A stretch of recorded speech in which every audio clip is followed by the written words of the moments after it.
보호자 여러분, 안녕하세요. 교육활동 침해 예방에 대해 함께 알아봅시다. 먼저 교육활동 보호의 필요성과 교육 공동체의 역할, 교육활동 침해 행위의 개념과 유형, 교육활동 침해 행위 발생 시 절차, 그리고 보호자와 함께 행복하고 안전한 학교 만들기 순으로 살펴보도록 하겠습니다.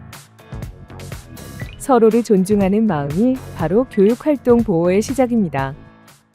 가장 먼저 교육활동 보호의 필요성과 교육 공동체의 역할을 알아봅시다. 교육활동 보호, 왜 중요할까요? 선생님이 안정적인 수업 진행이 가능해야 학생이 차분한 수업 환경에서 배울 수 있는 배움의 권리, 즉 학습권이 보장됩니다.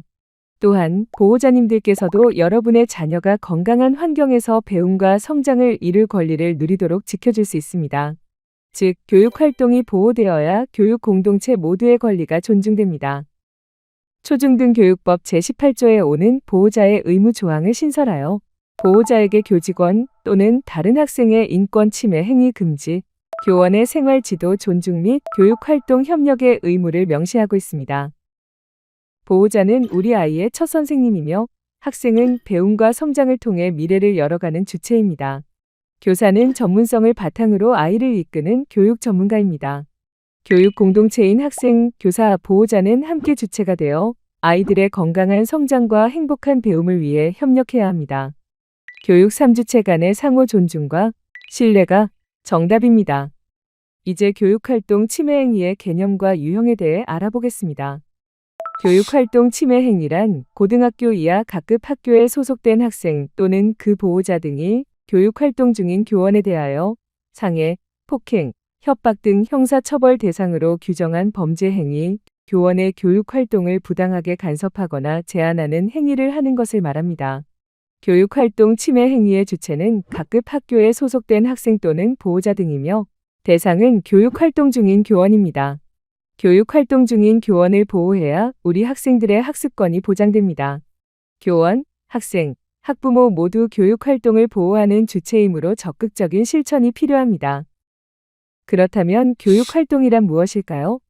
교육활동이란 교실 수업을 넘어 학교 안팎에서 이루어지는 정규 및 비정규 교육과 관련된 활동을 모두 포함합니다. 교육활동 침해 행위의 유형을 살펴볼까요? 교원지휘법 제19조 및 교육활동 침해 행위 및 조치 기준에 관한 고시에 명시된 교육활동 침해 행위는 다음과 같습니다. 교육활동 침해 행위를 사례와 함께 살펴보겠습니다. 공무방해란 적법하게 직무를 집행하는 국공립교원에 대해 폭행, 협박, 위계로서 직무 집행을 방해하는 행위를 말하며 업무방해란 적법하게 직무를 집행하는 사립학교 교원에 대해 허위 사실을 유포하거나 위계 또는 위력으로서 업무방해가 우려되는 상태를 말합니다. 무고란 교원으로 하여금 형사처분 또는 징계처분을 받게 할 목적으로 진실하다는 확신 없이 허위 사실을 공무소나 공무원에게 신고하는 행위입니다. 공립학교의 경우 보호자가 교원을 징계 처분을 받게 할 목적으로 허위임을 알면서도 국민신문고에 징계 요청 민원을 제기한 경우 교육활동 침해 행위인 무고에 해당할 수 있습니다. 교원의 신체에 대하여 신체적 기능에 장애를 일으키거나 신체의 완전성을 해치는 행위는 상해, 사람의 신체에 대하여 유형력을 행사하는 행위는 폭행에 해당됩니다. 협박은 사람으로 하여금 공포심을 일으킬 수 있는 정도의 구체적 해악을 고지하는 행위입니다. 명예훼손은 불특정 또는 다수인에게 특정 사람의 사회적 가치나 사회적 평가를 저하시킬 만한 사실 또는 허위의 사실을 구체적으로 적시하여 그 사람의 명예를 손상시키는 행위를 말합니다.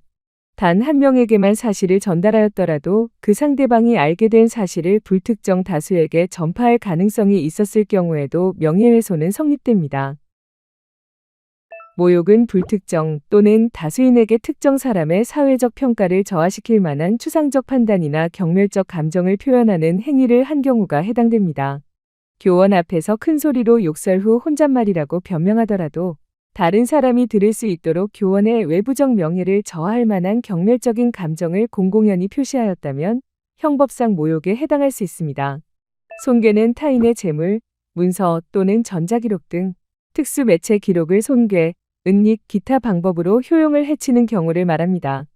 성폭력 범죄란 강간, 강제추행, 공연 음란 등의 행위로 개인의 의사에 반하여 성적 자유권을 침해하거나 의사에 반하는 성적인 접촉으로 성적 수치심이나 혐오감을 유발하는 행위를 의미합니다.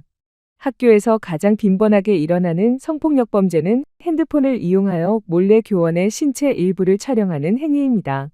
학생들은 별다른 경각심 없이 이런 일들을 저지르고 서로 공유하고 소지하지만 이 모든 행위는 실제로 매우 심각한 범죄 행위입니다.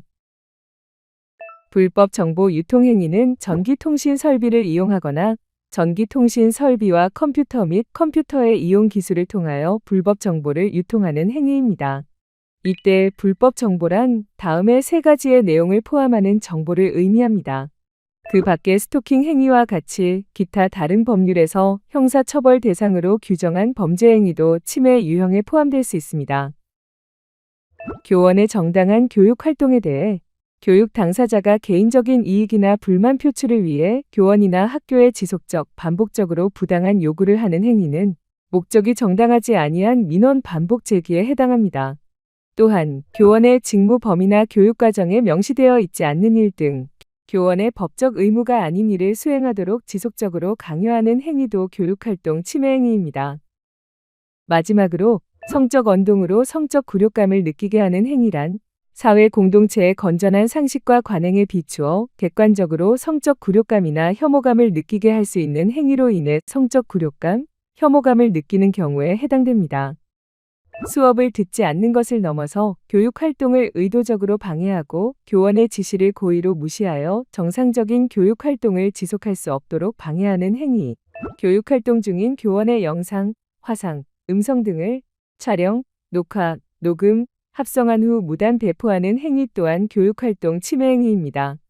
이러한 행위들은 교육활동을 침해하고 교사뿐만 아니라 다른 학생과 보호자들의 정당한 권리까지 침해하게 됩니다. 교원의 학생 생활 지도에 관한 고시에서는 학생의 문제 행동에 대한 교원의 생활 지도 권한을 명시하고 있습니다.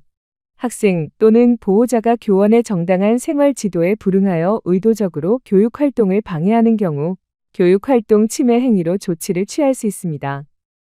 이제 교육 활동 침해 행위 발생 시의 절차를 알아보겠습니다. 교육 활동 침해 행위가 발생한다면 다음의 단계를 거치게 됩니다. 먼저 학교에서는 신속한 초기 대응과 함께 교육활동 침해 행위에 대해 교육지원청에 보고합니다. 교육지원청에서는 해당 사안에 대해 조사를 하고 지역교권보호위원회를 소집하게 됩니다. 지역교권보호위원회에서는 교육활동 침해 여부를 판단하고 침해가 있을 시 침해 학생 또는 침해 보호자에 대한 조치를 의결합니다. 지역교권보호위원회의 심의조치로 학생 조치는 1호, 학교에서의 봉사에서 7호, 퇴학 처분까지 침해 학생에 대한 조치가 이루어집니다. 이때 침해 학생의 보호자도 특별 교육 또는 심리치료 조치를 받게 됩니다. 침해 주체가 보호자라면 1호, 서면 사과 및 재발 방지 서약, 2호, 교육감이 정하는 기관에서의 특별 교육 이수 또는 심리치료 조치가 취해질 수 있습니다. 앞서 함께 보았던 조치 내용에 불응하여 이행하지 않는다면 어떻게 될까요? 침해 학생의 경우 교원지휘법 제25조 제8항에 의거하여 조치를 가중할 수 있습니다. 침해 보호자가 조치에 불응하는 경우 교육감은 침해 보호자를 대상으로 최대 300만 원의 과태료 부과가 가능합니다. 피해 교원을 보호하기 위한 조치는 다음과 같습니다. 교육활동 침해 피해 교원 보호 조치에 필요한 비용은 침해 행위를 한 학생의 보호자 등이 부담하는 것이 원칙입니다. 이는 교원지휘법 제20조, 교원지휘법 시행령 제19조에 명시되어 있습니다.